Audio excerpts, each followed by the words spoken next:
Chapter 1. 10-year-old Adele Susanna Abbott lived on Gray Island and spent many hours down on the shore watching and wondering about the world across Penobscot Bay. She would watch the ships and boats coming up river on their way to Bowdenville and beyond. She would watch the lighthouse on Jonah's Port and strain her eyes to see if she could spy any activity at the sardine cannery. But mostly she would stare at a white block that Mama told her was a grand house with white paint. A doctor's house, with bedrooms upstairs and electricity in the walls, so that a person could turn a knob and a light would appear on the ceiling. Pipes brought water into the house, and one could bathe and use the privy in a room specially built for that purpose. She couldn't fathom bathing in a room where someone had done their business, but she did not dwell on it, preferring to think about the many other details of the house. She would while away hours trying to imagine how it would be to live in such a home. Her small home was situated on the deep-water side of Gray Island. The town of Gray lay on the tidal basin side opposite Bowdenville. To get to town, one had to take the county road, locally known as Hardscrabble Hill Road. There were no wealthy families on the island, and it appeared that the further one traveled down the hill, the higher the poverty level grew. This phenomenon was so prevalent that locals referred to the extremely poor as coming from the foot of Hardscrabble Hill. And in the town of Gray, one who had gone from rag to riches had climbed Hardscrabble Hill. The Abbott farm was not at the foot of the hill, but it wasn't far from it. It was left to Adele's mama, who had never lived anywhere else. Her sister had married well, and immediately following the nuptials had moved to town.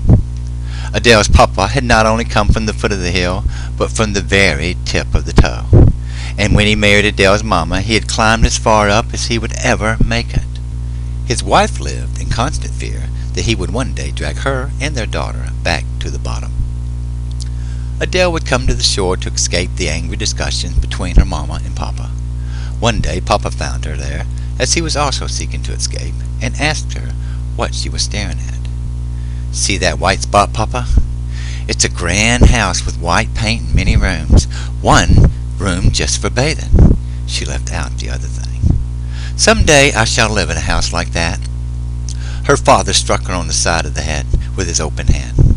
He took her childhood dreams for a better life as a personal affront to his ability to provide for his family. It was a responsibility that he never took seriously, yet he didn't want to be reminded of his failure by his own offspring. "Insolent child!" he accused, and stormed off the path. Adele quickly cupped her ear and bent at the waist until her chest was buried into her knee. She rocked up and down, moaning at the end of each cycle. "What did I say?" she cried out. But when she looked up, there was no one there to answer her.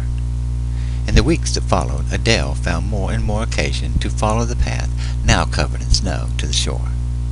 The winds off the water kept the path partially clear, as though Mother Nature understood her need to escape. Every so often, Adele would have to assist her, and she would sneak Papa's shovel out of the shed and laboriously clear the drifts. She was always careful to return it dry and to the exact spot and angle she found it, lest she gave him reason to strike her again. While on the shore, she would stare for long periods of time at the White House. The sardine cannery had closed for the winter, and the ice that formed in the bay prevented the smaller boats from using it. But if asked, she couldn't say when the factory closed for the season or when the traffic stopped, as her only concern was the White House. In the spring of 1918, Adele was sitting at the kitchen working on her alphabet sampler. She had completed the letter G, but had redone the H twice. The first try leaned in on both sides and looked more like an A, and the second took on the appearance of a bucket. Her mind just wasn't on her needlecraft. Her father had left earlier that morning for town. He went to look for winter work. Adele was lying awake in her bed and heard Mama whisper to him, "Just do the best you can." "Mama," she inquired, "how do you know they have their bedrooms upstairs?" Mama was at the sink rolling dough onto a homemade breadboard getting ready to cut out biscuits. Folks at church said Mama made the best biscuits in town. Deep in thought, she didn't answer. "Mama," Adele repeated, "how do you know?" "Goodness, child," Mama snapped. "Can't you see I'm busy?" Adele dropped her head and returned to her cross-stitching. Mama brushed the flowers off her hands, wiped them on her apron, and came over and sat next to her daughter. She reached out and stroked the child's hair. "You remember your Aunt Eileen, my sister? She's the one who left me the dress." Papa had never seen it. She kept it in a dresser with her spare sheets and blankets, very close to the bottom. One day, when Papa had given up farming for the fourth or fifth time and went to town to find work, Adele spied her Mama trying it on in the bedroom. Mama was turned back to the mirror placed over her mother's dresser and looking at herself over her shoulder. Her hands were on her hips and she had one leg bent so that Adele could see the bottom of her foot. She called Adele a nosy Nate and closed the door. When she came out, she was wearing her other dress. "Yes, Mama, I remember." "Well, your Aunt Eileen took sick. Consumption, they called it. It made her cough something awful. Robert had to take her across the river to see the doctor in Jonasport. That's his house you're so taken with. Your uncle was so beside himself over the whole thing, he loved her so, that I convinced your father to let me go along." Adele remembered Mama going somewhere once. She left with her brother-in-law earlier in the morning. Papa slept in and didn't make breakfast until 10 o'clock, and lunch until 3. They ate no supper, as Papa got sick, worried about Mama. He stumbled into things when he walked, and he vomited into the wash basin. He made Adele clean it up, and he went to bed.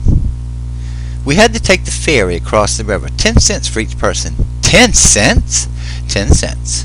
Well, child, I never seen anything like it. It had paint as white as a buck's tail, plaster on the inside walls. It was kind of a mud that hardens when it dries. But you didn't see it. All the walls were covered in beautiful paper with flowers on it. And men on horses in black caps and coats with dogs running along beside them were all over the parlor he used as his office. What's a parlor? It's a fancy room rich people use just to sit and visit.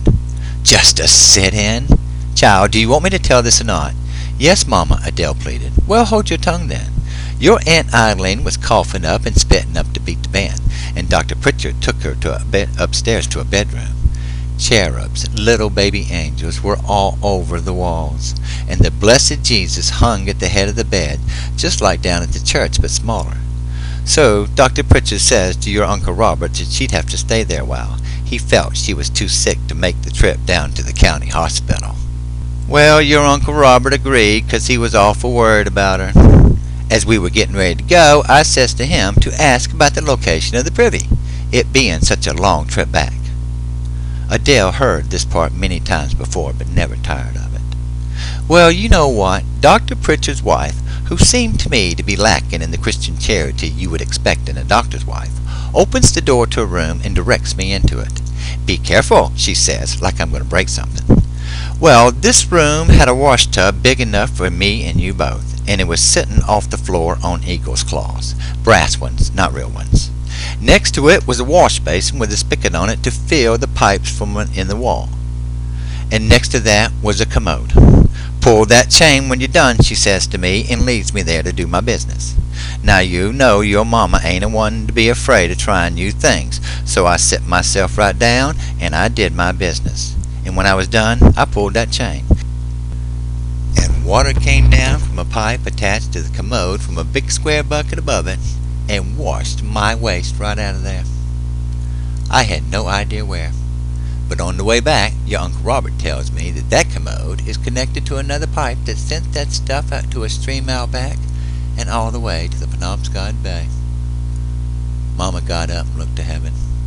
I never saw your Aunt Eileen again. She died right there with the baby angels looking on. A week later, your Uncle Robert came by with the dress. I always felt a little guilty taking such wonder in a place where my sister died. Child, that H looks like a bucket. Mama rose from her chair, untied and retied her apron, and returned to her biscuits.